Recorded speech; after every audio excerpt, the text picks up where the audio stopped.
We are investors, यशस्वी भव, through which we simplify your finances. तो subject जो आज का है वो है रिव्यू Q3 FY 2025, जो कि अभी ऑलमोस्ट कंक्लूड हो गया है। कुछ रिजल्ट्स और बचे होंगे। तो हम देखेंगे कि इस रिजल्ट सीजन में जो भी मार्केट जिस फेज से भी गुजर रही है, उस फेज के अकॉर्डिंग कंपनीज ने जो भी अपने रिजल्ट पोस्ट किए हैं वो मार्केट को कितना पसंद आया, कितना वो दूर रह गए एक्सपेक्टेशन से, कितने पास आए, और फिर उस पे हमें उस रिजल्ट को कैसे रीड करना चाहिए, कहाँ ध्यान देना चाहिए। तो मैं इससे पहले कि आगे बढ़ूँ आपको बता दूं कि मैं सेबी रजिस्टर्ड नहीं हूँ। आप कोई भी ट्रांजैक्शन करने से पहले अपने फाइनेंशियल एडवाइजर का सलाह लें। यहाँ पे किसी भी स्टॉक के बारे में डिस्कशन, वो किसी भी तरह से बाई और सेल रिकमेंडेशन नहीं है। हम केवल उसके रिजल्ट के बारे में बात करने के लिए यहाँ बैठे हैं। तो मेरे द्वारा या किसी पार्टिसिपेंट के द्वारा किसी स्टॉक का अगर नाम लिया जाता है तो कोई भी उसको बाई और सेल रिकमेंडेशन कंस्ट्रू नहीं करेगा। दो चीजों के हिसाब से हमने कैटेगराइज किया है। ये रिजल्ट कैटेगरी रखी है हमने। रिजल्ट को हम देखेंगे कि ग्रोथ कितनी एक्सपेक्टेड थी, मार्केट का एक्सपेक्टेशन क्या था, और वैल्यूएशन क्या चल रहा है या रिजल्ट के टाइम पे क्या चल रहा था। तो उस तीन चीजों को ध्यान रखते हुए हम ये समझने की कोशिश करेंगे कि रिजल्ट को हम कैसे देखें उनके। तो जो कैटेगरी रहेगी रिजल्ट की, हम उसमें क्या देखेंगे। पहली कैटेगरी जो रहेगी उसको बोलेंगे पुअर, जो सबसे हमने जो डिसाइड की है, जिसका जो कि सबसे निचली कैटेगरी रहेगी पुअर। उसके बाद रहेगा एवरेज, उसके बाद रहेगा good, excellent, and then blockbuster. तो ये पांच कैटेगरी के रिजल्ट हम देखेंगे। इसके लिए हम उसके ग्रोथ को, उसके मार्केट एक्सपेक्टेशंस क्या बिल्डअप हो रखी है उसको, और वैल्यूएशंस क्या चल रही हैं, इन तीनों को ध्यान में रखेंगे। फिर हम उसको वैल्यू कैसे करते हैं आगे जाके, उसको हम देखेंगे। तो वैल्यूएशन फ्रेमवर्क को समझने के लिए पहले हम ये मान लें, हम जैसे पहले बात करते थे कि नॉर्मल मार्केट कंडीशन में 1.5 का पेग रेशियो हम देते थे। जैसा कि आप जानते हैं कि ये मार्केट अभी 20% से ज्यादा करेक्ट हो चुकी है। तो हम सेम 20% करेक्शन को अपने वैल्यूएशन फ्रेमवर्क में भी लगाएंगे। तो हम क्या देखेंगे कि जो पेग रेशियो 0.75 से नीचे रहेगा उसको बोलेंगे चीप, मतलब वो सस्ता है।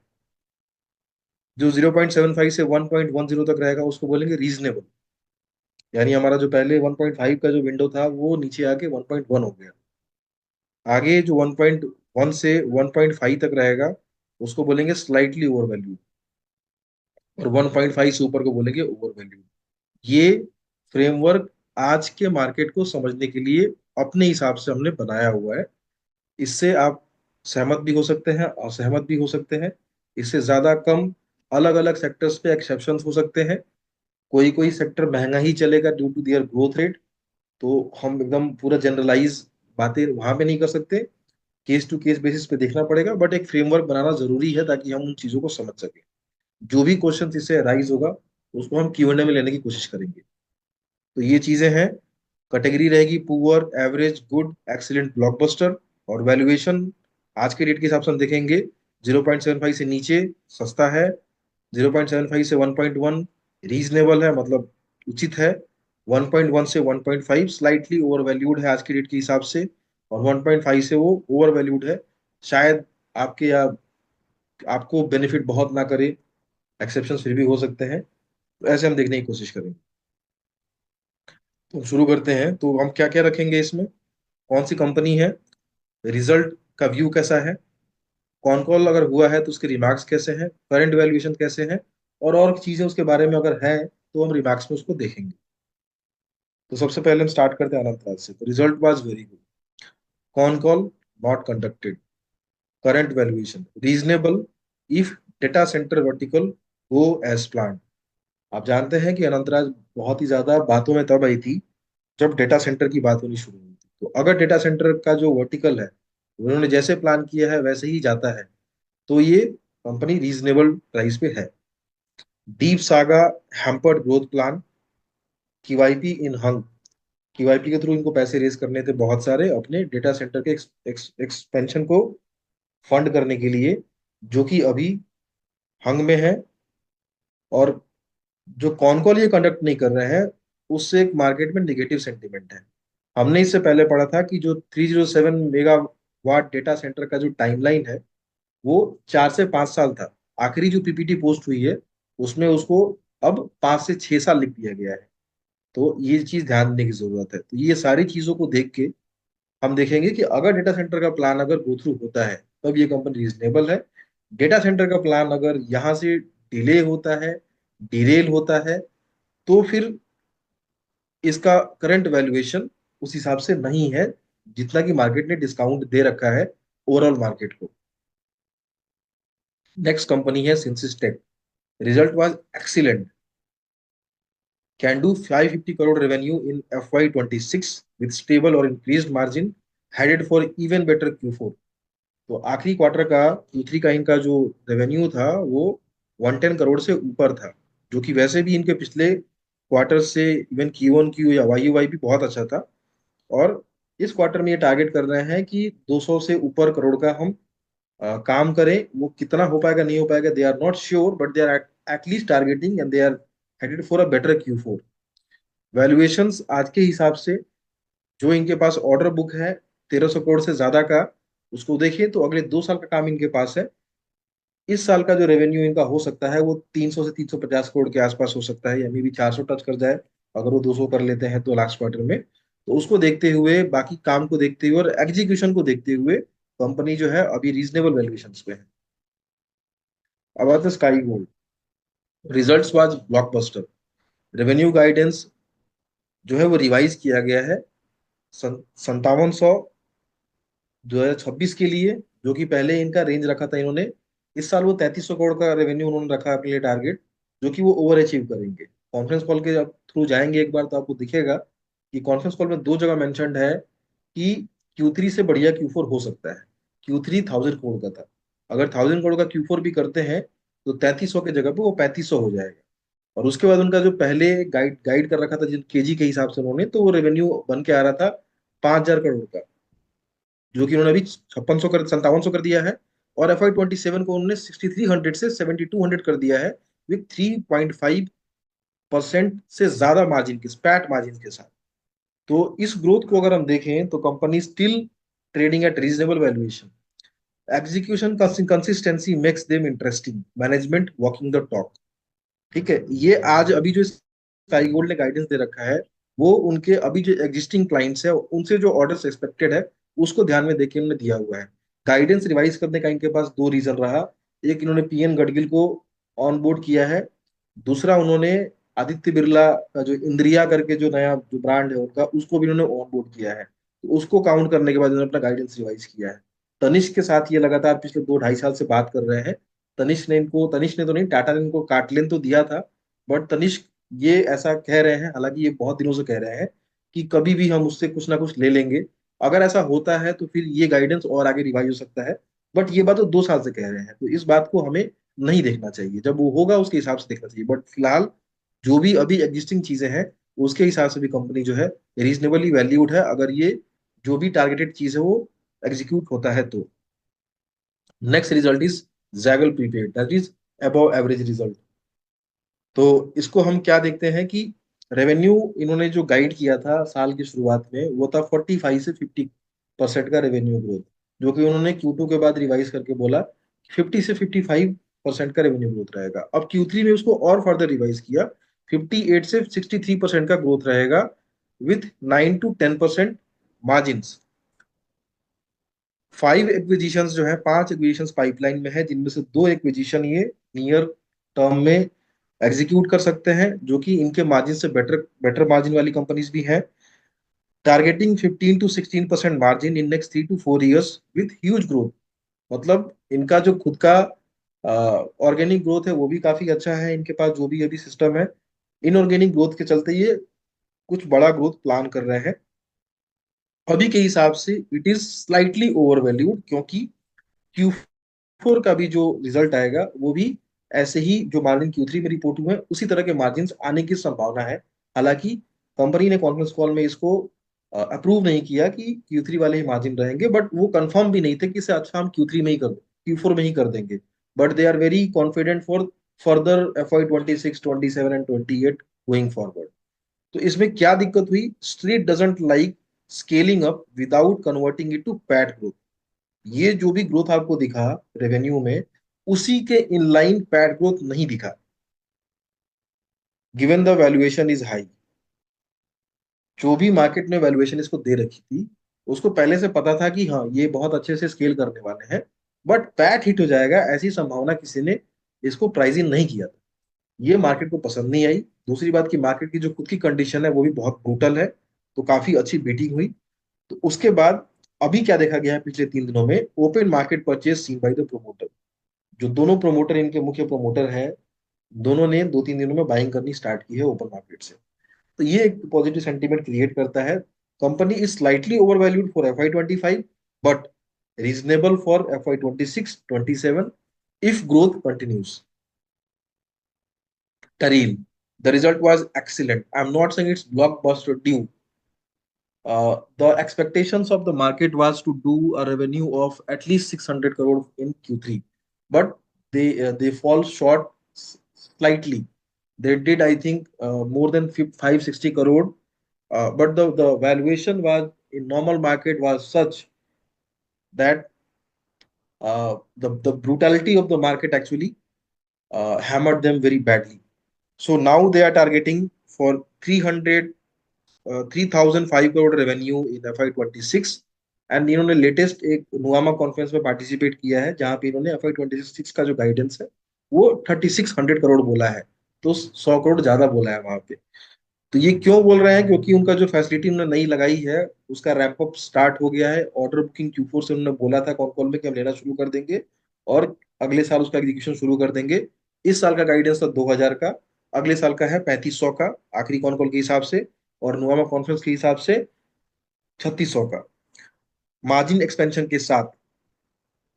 तो अभी इन ग्रोथ को देखते हुए और आगे जो अगले 3-4 साल का इनका जो जो टारगेट है रेवेन्यू का, वो है $1 बिलियन रेवेन्यू का।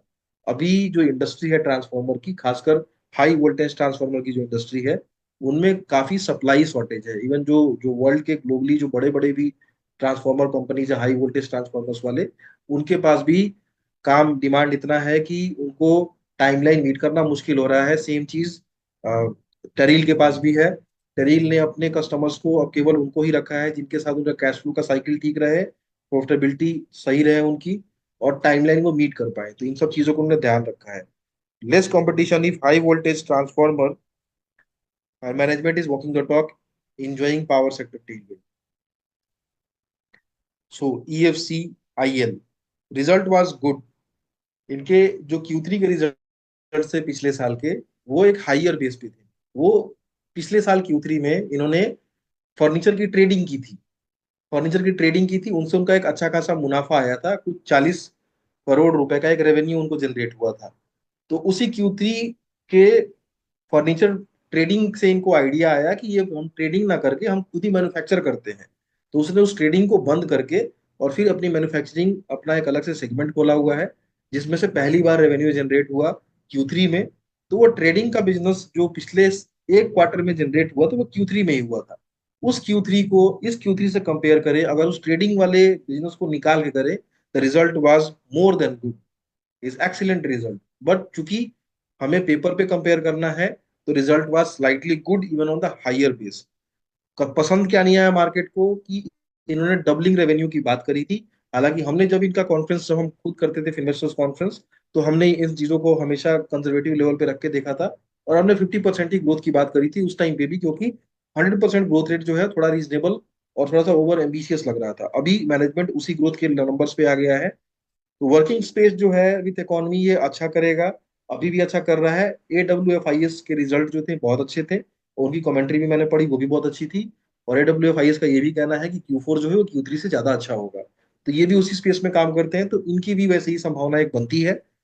तो मैनेजमेंट जो है बहुत एम्बिशियस है, बट स्ट्रीट जो है उसको पसंद नहीं आया कि उन्होंने रेवेन्यू गाइडेंस नीचे करा, और मार्केट के इस ब्रुटैलिटी में, पैनिक में, लोगों को ये ध्यान शायद नहीं आ रहा है कि इवन इन स्पाइट अगर वो 50% से भी ग्रो करता है, तो this company still trading at 20-25 price to earning ratio. तो valuation, given the growth, given the economy, what is being economy actually going through, the valuation is right now cheap. Next company is Emerald. Result was good, तो can scale up to 60 clients by FY 25, जो कि इनके पहले target था 100 से ज्यादा करने का, 100 to 120। बट बहुत सारी दिक्कतें हुई। एडमिन जो थे कंपनी के, जिसको इसको ये बात करने जाते हैं, उनका जो एडमिन डिपार्टमेंट है, एचआरएम डिपार्टमेंट है, उनकी तरफ से कि हम इतना डेटा क्यों दे रहे हैं या हमें क्या फायदा है, इन सब चक्कर में जो है इन्होंने अपना जो जो टारगेट है उसको कम करके 60 कर लिया कि हम 60 कर लेंगे। And now they are announcing their client addition, जो कि हमेशा आप देख रहे होंगे अपने फीड में स्कैनर के आ रहा होगा। तो 60 रखा है इन्होंने। फिर अगले साल का वैसा ही, जैसे इन्होंने पिछले साल एकदम एम्बिशियस टारगेट रखा था, वैसा ही टारगेट रखा है कि 250 हम कॉर्पोरेट क्लाइंट्स ऐड करेंगे अपने ईवा प्रोडक्ट में FY 26 तक। ईवा डिसबर्समेंट का रन रेट जो है वो 2 करोड़ पर मंथ इन्होंने टारगेट रखा था टच करने का FY 25 तक, मार्च तक, जो कि ऑलरेडी फरवरी में ही, जनवरी मंथ के लास्ट में ही अचीव हो गया। तो ये इन्होंने अचीव कर दिया है। और जो क्लाइंट, जो नंबर एडिशन करना है इनको, इसको देखते हुए इनको ये टारगेट किया इन्होंने कि ये 15 crore per month run rate से ईवा लोन बांटेंगे। तो अगर वो क्लाइंट एडिशन इतना होता है तब तो ये संभव है, लेकिन क्लाइंट एडिशन आगे जाके भी ट्रैक करने की काफी जरूरत है। तो अभी के हिसाब से देखें तो जो एक टारगेट रखते हैं, उस टारगेट को जो अचीव नहीं कर पाते, थोड़ा उससे नीचे रहते हैं, बट फिर भी वो भी नंबर बहुत ह्यूज है। इवन 250 क्लाइंट्स के जगह पे अगर वो 150 क्लाइंट भी जोड़ पाते हैं, ये भी बहुत अच्छी बात है। तो राइट नाउ करेक्शन इसमें बहुत ज्यादा नहीं हुआ, क्योंकि वो 2% के सर्किट पे चलता है। Right now given the top line is not increasing so much, actually जो ये लोन बांट रहे हैं उससे ऑपरेटिंग मार्जिन काफी बढ़ता जा रहा है, क्योंकि एनपीए इनका होता नहीं है।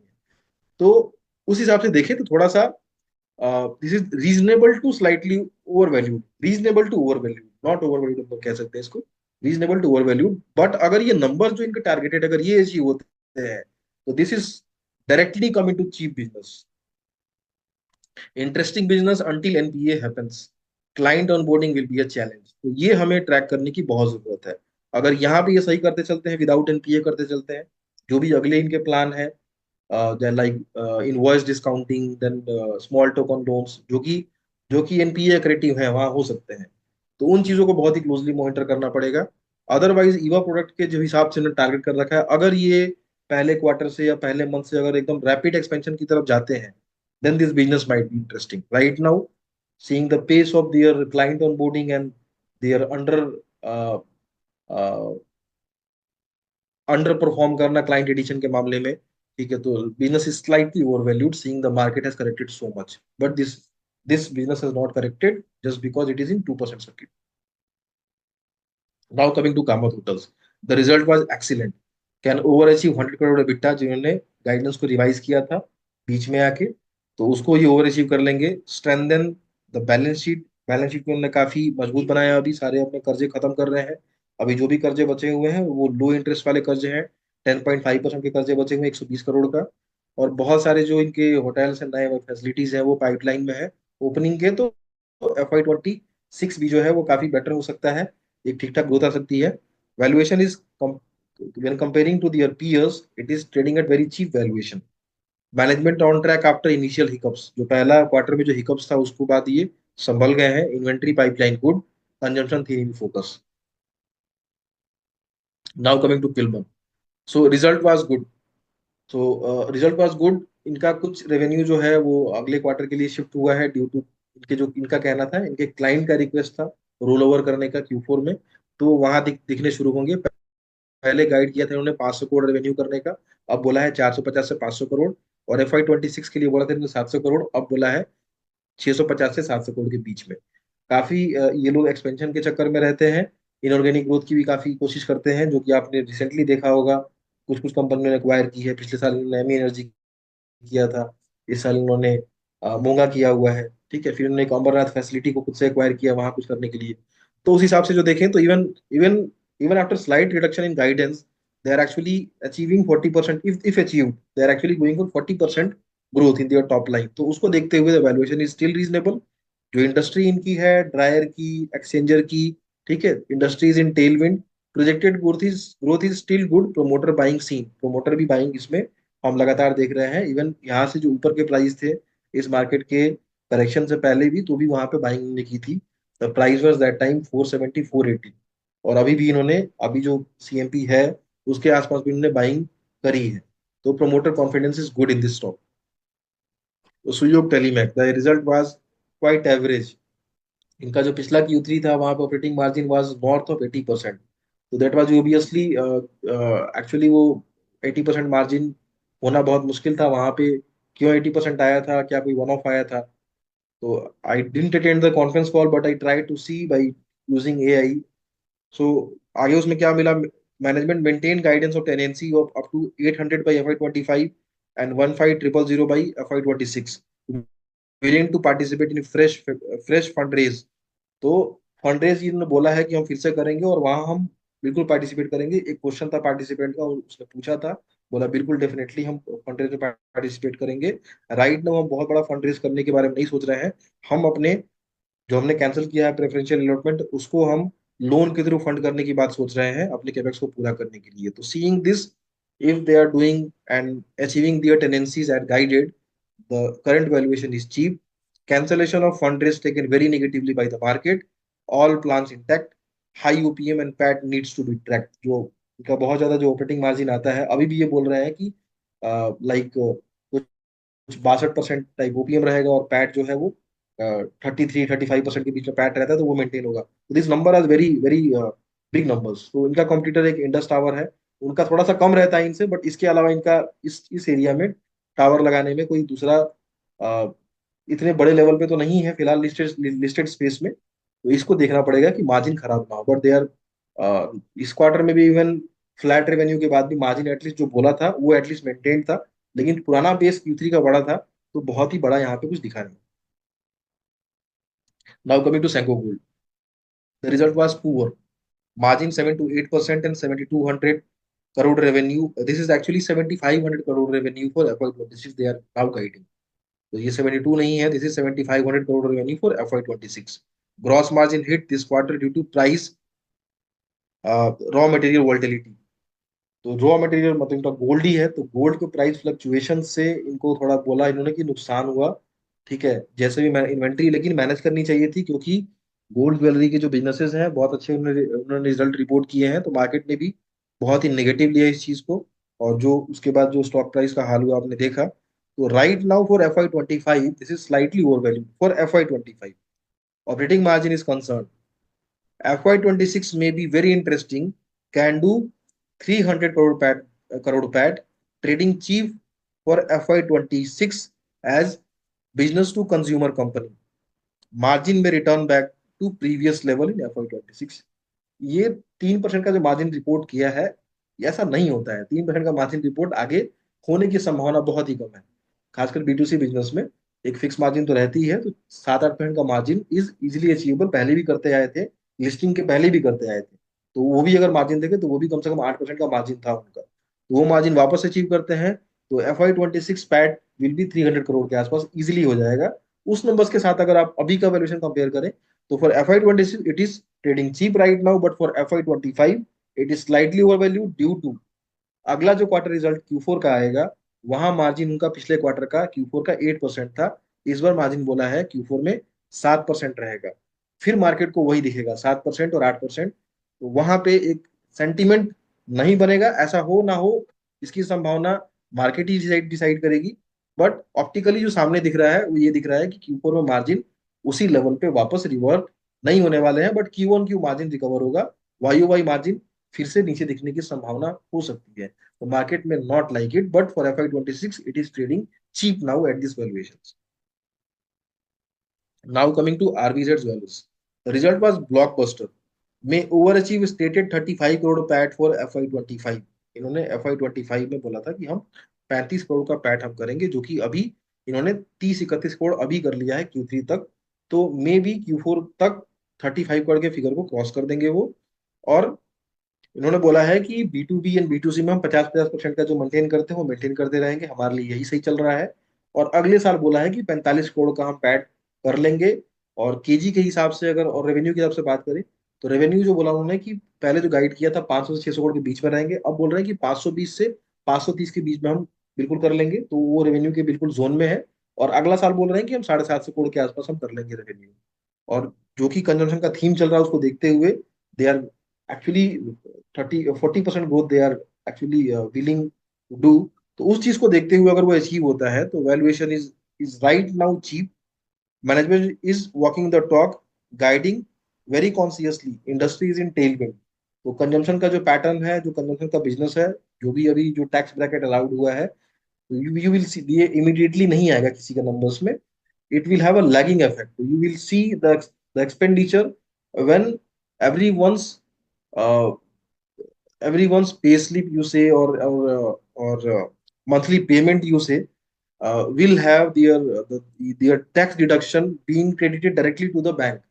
Okay, so consumption वहां से थोड़ा होना शुरू होगा, तो this phenomena will take 2-3 quarters, तब जाके वो कंजम्पशन की थीम जो है आपको प्ले होती हुई दिखेगी। ठीक है, ये नॉट इमीडिएटली नहीं आज अनाउंस किया तो कल से वो नंबर्स आने शुरू हो जाएंगे किसी का, ऐसा नहीं हो सकता है। Now coming to Transrail Lighting, the result was excellent, may grow at historic rate, that is 30% से ग्रो कर रहे थे पहले भी, will can maintain this growth. Management is very confident, keeping in view their order book of more than 11,000 crore.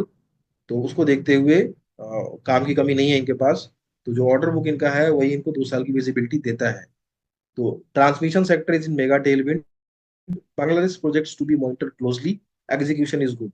इनका जो जो इनका एक्सपोर्ट का काम है उसमें मेजोरली वो ड्रिवन है बांग्लादेश के काम से। तो वहाँ जो भी पॉलिटिकल टर्मोइल है, वहाँ अगर कुछ और चीजें, अभी तो सब चीज इनके अंडर कंट्रोल है, बट आगे अगर कुछ होता है तो फिर इन पे बिल्कुल इफेक्ट पड़ेगा। तो वो चीज हमेशा जो भी इसमें इंटरेस्टेड है उनको ये चीज ध्यान देने की बिल्कुल जरूरत है। फिलहाल अगर सब कुछ जैसे चल रहा है वैसे चलता रहा तो company is trading at very reasonable valuations compare in comparison to their peers. Now coming to Apollo Microsystem, result is good, may grow at 45 to 50%. Internal target is 100%. Very large orders in pipeline. Order book may go 5 times from current level. Right now, their order book is close to 500 to 600 crore. And ये साल के last तक, FY 26 के last तक हम देखें तो इनका कहने का था कि ये 2500 करोड़ के आसपास ये ऑर्डर बुक जा सकता है। That's why they are targeting such high growth for FY 26, इनमें की बहुत कुछ एक बड़ा ऑर्डर इनको हाल फिलहाल नेवल सिस्टम से मिलने की संभावना है। Right now you see the company valuations given this price volatility and price correction, so companies right now on a slightly overvaluation zone, but taking this growth in account, you can say the company is reasonably valued. So government India focus on defense manufacturing may benefit Apollo Microsystem. Conducted con call after 5 years. तो कोई company के पास कुछ interesting बताने के लिए रहता है तो ऐसा देखा गया है कि मैनेजमेंट जो है थोड़ा सा एक्साइटेड रहता है कि हम आके लोगों को बताएं, क्वेश्चंस लें, अपनी कंपनी में क्या चल रहा है उसको आके हम बताना शुरू करें। तो this was a very interesting thing when a company started doing con call for the first time, when a company started doing con call after a very long time. This is actually the management is excited to share something with the investor community. Now coming to Stride Pharma. So Stride Pharma will do 800 crore EBITDA even in spite of their spin-off from the Stride Pharma consolidated business. Now they have spinned off their CDMO business as one source as specialty. तो even after उसके demerger के बाद भी 800 करोड़ का EBITDA करेंगे, वो PAT number तक आते आते 400 तक हो जाएगा। तो उस नंबर्स को आप देखें तो कंपनी अभी काफी चीपली वैल्यूड है जैसा फार्मा कर रहा है। फिर भी स्ट्राइड फार्मा जिन जिन कंट्रीज में काम करता है उन कंट्री के फार्मा के डिमांड को ट्रैक करना जरूरी है। लाइक यूएस, यूरोप के बहुत सारे मार्केट में है। तो आप इनके कॉन्फ्रेंस कॉल को पढ़ेंगे तो वहां से आपको आइडिया मिलेगा। Right now on FY 25 reporting numbers, they are trading cheaply. उन्होंने 26 के बारे में बात करने से रिफ्यूज किया, बोला कि नहीं पहले FY 25 खत्म होने दीजिए तो हम 26 के बारे में बात करेंगे। Guidance and execution to be tracked for next year, pharma is doing.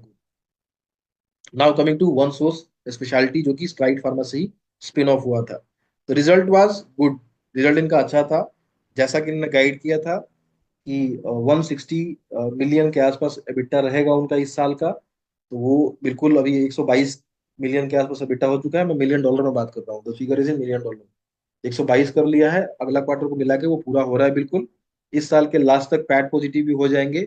आगे 2 साल का प्लान है इनका, 2 से 3 साल में अपना पूरा का पूरा लोन, अपना पूरा का पूरा जो डेट है वो खत्म करने का, और 360 से 400 मिलियन का रेवेन्यू अचीव करने का सीडीएमओ बिजनेस में विथ 40% अबिटा मार्जिन। तो उसको देखिए तो जो जो वैल्यूएशंस अभी मिल रही है मार्केट में, तो राइट नाउ अगर देखें तो चूंकि पैट पॉजिटिव नहीं है अभी के हिसाब से, the company is looking slightly over valued. But इसमें काफी मर्की इन्वेस्टर्स और काफी अच्छे फंड हाउसेस के भी इन्वेस्टमेंट है सीइंग द सीडीएमओ बिजनेस। आगे ग्रोथ को अगर हम देखें तो company is right now reasonable on reasonable valuation. तो CDMO is the theme for the market right now. The one theme which has not corrected so significantly in this market is CDMO only. So one source to be tracked for their execution and balance sheet strengthening. तो अगर balance sheet को ठीक करते हैं, कर्ज को कम करते हैं, तो वो एकदम बहुत ही सिग्निफिकेंटली उनके पैट नंबर्स में ऐड करेगा। ये चीज को ट्रैक करना बहुत जरूरी रहेगा।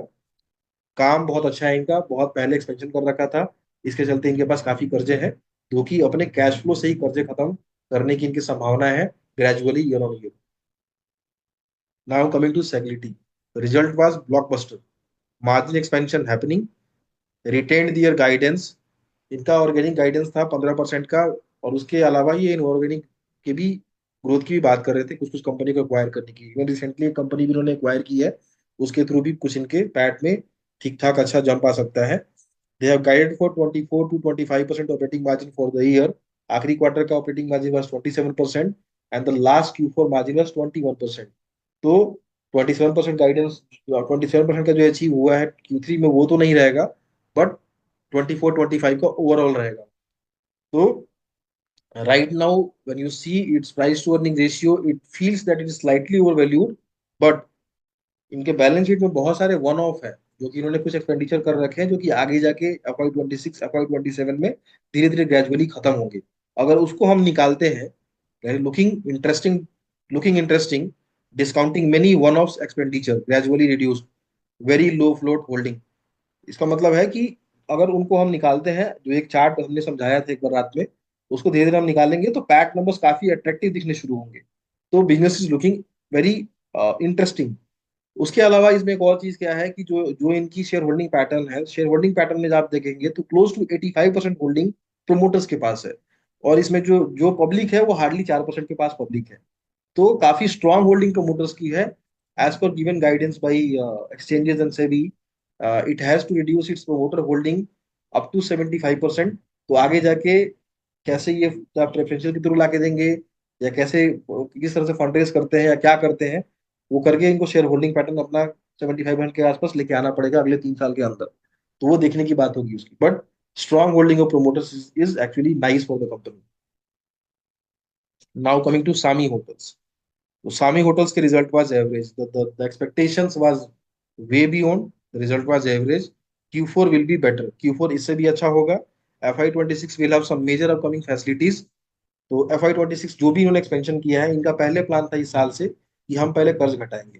फिर आखिरी में जाके क्या हुआ, साल जैसे ये Q2 खत्म हुआ, इनका इनका प्लान थोड़ा चेंज हुआ, और इन्होंने बोला कि हम अभी कर्ज अभी हम नहीं घटाएंगे, हमारे पास अभी एक अपॉर्चुनिटी है, हम उसको पहले खरीद लेते हैं, उसको रिन्यू करते हैं, हम कर्ज बाद में घटा लेंगे। तो उसके चलते क्या हुआ कि जो जो डेट कम होना था वो डेट कम हुआ नहीं, तो वही इंटरेस्ट लगता गया। तो सामी होटल को अगर आप देखें, रेवेन्यू लेवल पर आपको ठीक दिखेगा, EBITDA लेवल पर ठीक दिखेगा, लेकिन जैसे ही आप डेप्रिसिएशन में आएंगे, इंटरेस्ट में आएंगे, वहां नंबर हिट होना शुरू होता है। But now their PAT trajectory is on upward direction. So given a good few Q4, the company is right now trading cheap. Debt management is the major concern for the market. Looks better discounting debt from balance sheet. तो इन्होंने date का जो guidance दे रखा है वो है FY25 खत्म होते होते debt to EBITDA ratio will be 4.5, and for FY26 debt to EBITDA ratio will be 3.5। Now coming to EMS limited. ये कंपनी जो है वाटर मैनेजमेंट की कंपनी है, तो जितना इसका वैल्यूएशन रहता है उसके हिसाब से the company has reported a very nice number that was excellent. और उसके बाद देखें तो एग्जीक्यूशन जो बोल रहे हैं 30% उतना वो करते जा रहे हैं, on track to achieve guidance, सब कुछ ठीक कर रहे हैं। एक कंसर्न इसमें ये रहता है वाटर वाली कंपनी में, इनका जो गवर्नमेंट से जो कैश फ्लो का साइकिल है वो थोड़ा सा खराब रहता है। तो वो सभी वाटर के सारी कंपनी में ये दिक्कत है, इनके पीएस को भी देखें तो सेम दिक्कत उनके पास भी है। But EMS given this all difficulties is doing good. ठीक है, तो उस हिसाब से देखें तो company is right now trading cheap. And जो जल जीवन में जो एलोकेशन है गवर्नमेंट ऑफ इंडिया का इस साल, वो 70,000 करोड़ का जल जीवन का एलोकेशन है। तो वो एक अच्छा विजिबिलिटी देता है कि वाटर सेक्टर जो है वो अच्छा कर सकते हैं FY 26 में भी जाके। Now coming to the next, that is Techno Electric. The result was average. Average इसलिए लग रहा है इसमें क्योंकि अ, जो आप अगर कंसोलिडेट रेवेन्यू देखेंगे तो वहां पे तो आपको फ्लैट दिखेगा, पर स्टैंड अलोन में देखेंगे आप, वहां पे आपको ग्रोथ दिखेगी। तो मार्जिन का थोड़ा वहां पे डिक्रीज हुआ है, but they have always guided guided for EPS numbers. तो जो ईपीएस नंबर जिन्होंने गाइड किया था दैट वाज 35, तो they are on track to deliver their guided number, that is 35, and they have guided for 50 rupees EPS for FY 26 and 75 rupees EPS for FY 27. All segments doing good, healthy order book। Transmission में smart meter में है, data centre का आगे जाके इनका plan FY 27 से शुरुआत होगी उसकी, और चेन्नई वाला डेटा सेंटर शायद इनका हो सकता है FY 26 में काम करना शुरू हो जाए। तो ये सब कुछ को देखें, हेल्दी ऑर्डर बुक काफी बढ़िया है। Right now, the price is very reasonable, seeing all the sectors doing good। और अभी का जो जो करेक्शन होने के बाद जो जिस वैल्यूएशन पे है, तो टेक्नो इलेक्ट्रिक इज गुड। तो बाकी जो आप अगर ऊपर का टॉप लाइन भी देखें, वो भी काफी रैपिडली इंक्रीज हुआ था, बट थोड़ा सा मार्जिन की तरफ से दिक्कत हुआ था, उसमें बहुत सारे कॉस्ट आ गए थे। तो एक बार आपको कॉन्फ्रेंस कॉल पढ़ने की जरूरत है। But still they are actually achieving their guided number, that is 35 rupees EPS for FY 25। Now coming to Carnex। So Carnex result was average, and they have not conducted the conference call, and they have never conducted the conference call. Neither they have posted their PPT. It is the the current valuation, seeing their order book of 2000 crore that to be executed by December 26, giving a mega opportunity if executed on time। अभी इसका revenue hardly 100 crore के आसपास का होता है। 2000 करोड़ का revenue इनको visibility है अगर, और जो टाइमलाइन दिया गया है इंडियन रेलवे की तरफ से कवच का, वो टाइमलाइन December 26 तक कंप्लीट करना है। तो अगर वो एग्जीक्यूशन टाइम पे ये कर देते हैं, तो रेवेन्यू जो 100 का है, वो आपको 2000 दिखने की संभावना है। ये केवल स्पेकुलेटिव बातें हैं। कैसे करेंगे, क्या करेंगे, ना अभी हमने, ना इन्होंने कभी कॉन्फ्रेंस कॉल किया, ना कोई ऐसा इंफॉर्मेशन दिया किसी के पास। तो ये बहुत ही मुश्किल है। But the order book is very healthy, and seeing it's order book, it looks interesting and on reasonable valuation. अगर अभी जो उनका जो परफॉर्मेंस आप देख रहे हैं, 40-30 करोड़ का रेवेन्यू कर रहे हैं, और पैट पॉजिटिव भी हो गए हैं, 20% के आसपास ऑपरेटिंग मार्जिन रहता है, उस वाले ग्रोथ को भी देखेंगे तो it will look slightly over valued. But बड़े ऑर्डर बुक को देख के एक संभावना बनती है कि हो सकता है 2000 करोड़ का रेवेन्यू अचीव ना हो, बट फिर भी जो 100 का जो रेवेन्यू उनका हुआ है पिछले साल का, उसके मल्टीपल्स में होने की संभावना बनती है। नाउ कमिंग टू कीरी industry. Result was good good. उनका जो नॉर्मल बिजनेस है, इस बार उसने अच्छा परफॉर्म किया है। So they have one long standing case in Singapore, awarded $6 million with interest, may concluded by March. तो जो कीरी का जो जो मेन बिजनेस है, और फिर वो जो कॉपर में डाइवर्सिफाई करने के बारे में सोच रहे हैं, वो उनका प्रोडक्शन जो है, ये सब जो बातें वो कहते हैं, वो FY 27-28 की बातें कहते हैं। FY 28-27 में क्या मार्केट कंडीशन रहेगा, कैसा रहेगा, वो हम अभी कह नहीं सकते। तो जो इनको ऑर्डर अवार्ड हुआ है, अगर उसको ही हम काउंट करें, तो राइट नाउ जिस वैल्यूएशन पे पूरा मार्केट कैप ट्रेड करता है, उससे ज्यादा पैसा इसको रिसीव होने हैं। कोर्ट जो ऑर्डर दिए हैं, जो इन्होंने जीता है, डाई स्टार करके जो इनका जिस जो बिजनेस है, उनसे स्टेक सेल करके इनको पैसा देना है, जिसमें ये इन्वेस्टेड है, जिनके साथ इनका पहले से इसमें उनके इन्वेस्टमेंट में थे ये। तो उससे जो पैसा आएगा वो मार्केट कैप से ज्यादा है। तो उस चीज को देखते हुए जो पैसा मिलने वाला है वो इटसेल्फ मार्केट कैप से ज्यादा है। This is trading cheap. And coming to SG Mart, so result was average and downgrade guidance up to 6,000 crore। Initial guidance was 7 to 8,000 crore। After one quarter they guided for 6,500 crore। Now they have guided for 6,000 crore। सो जो जो rapid reduction in guidance है, वो market को बिल्कुल पसंद नहीं आया। Margin fluctuation due steel price volatility. Margin, operating margin, EBITDA margin की बात मैं कह रहा हूँ, 2% प्लस के मार्जिन रहेंगे FY 25 में, ऐसा उन्होंने कॉन्फ्रेंस कॉल में बोला था। राइट नाउ इतनी पिटाई हो चुकी है कि it is trading cheap. Even if they do 6,000 crore revenue with 2% plus margin for overall FY 25, it is trading cheap। Steel price fluctuation to be closely monitored। FY 26 will open more revenue segments। इनके बहुत भी plan है, और सारे plan है, कुछ अपने customer centres खोलने का, कुछ B2C में जाने का डायरेक्टली, बहुत सारे प्लान हैं जो कि FY 26 में प्लान है। वो भी अगर खोल लेते हैं तो they will have a good revenue opportunity, और बाकी भी चीजें काफी इनकी ठीक ठाक होने शुरू हो जाएंगी। तो राइट नाउ बहुत बीटिंग हो चुकी है इसकी, कुछ भी अच्छा इसमें होगा तो that that will surprise the market. But जैसा कि हम सुन रहे हैं कि जो स्टील प्राइजेस की बात सुन रहे हैं, स्टील पे, एल्युमिनियम पे जो टैरिफ की बात हम सुन रहे हैं, फ्लैट टैरिफ की बात, तो अगर ऐसा होता है कि यूएस ने अगर स्टील पे अगर लगाया, अगर उस पे टैरिफ लगाया और ठीक ठाक टैरिफ लगा दिया और वो चालू हो गया, तो फिर स्टील की डंपिंग स्टार्ट हो जाएगी इंडिया में। चाइनीज स्टील यहाँ पे डंपिंग स्टार्ट हो जाएगी, स्टील प्राइसेस और नीचे चले जाएंगे। हमने देखा है कि स्टील प्राइसेस जब नीचे जाएंगे तो उनको इन्वेंट्री लॉस बुक करना पड़ेगा। हालांकि अभी स्टील प्राइसेस प्राइसेस जो है वो स्टेबल है। तो ये वाला जो जो भी मैक्रो स्टील के बारे में जो चीजें हैं, जो रॉ मटेरियल प्राइसेस जो फ्लक्चुएशन है, that is to be tracked very closely. जब भी स्टील प्राइसेस बहुत ही रैपिडली फ्लक्चुएट होंगे, इनका मार्जिन खराब होगा। बट अभी तक जो मार्जिन एक बार खराब भी हुआ था पिछले क्वार्टर में, 2.5 और 4 टाइम्स हो गया था, स्टील प्राइस करेक्ट हो गया था एक ही क्वार्टर में। तो उसके चलते मार्जिन खराब हुआ, बट फिर भी they they they posted more than 1% EBITDA margin, तो वहां भी नेगेटिव नहीं हुए थे। तो बाकी business model is all okay, but steel price fluctuation actually hampering them big time. और बाकी बिजनेस लेवल पे वॉल्यूम वाइज इस क्वार्टर में थोड़ा खराब हुआ है उनका, but they are optimistic to do good. Now they are guiding very conservatively, थोड़ा सतर्क होकर वो गाइड कर रहे हैं स्ट्रीट को, दैट इज गुड।